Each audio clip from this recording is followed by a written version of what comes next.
hirap pakisamahan. May grade 9 din na nakaupo. Nakatayo ko nun sa bus.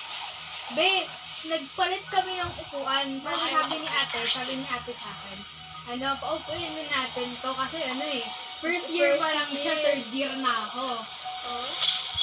What are you doing? Day school din. Mababait mga day school. Sila mga... Yun nga lang, nosebleed, day school. Be, puro silang English. Ang sakit man sa... Ano sa amin, parang iwan yung classroom namin. May isang hindi namin maintindihan. May isang tapos halos lahat. Sa amin sa cafeteria, may doon, may mga stalls doon na But I want to be myself. Kaya pala hindi yun bukas yung time namin. Kasi sa day school ang pala yun. Oo, Mahal kasi yun.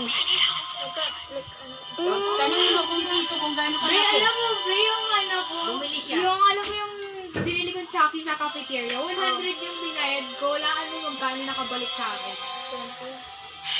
30 na lang, Be. Ha? Oo nga, 30 na lang nakabalik sa akin.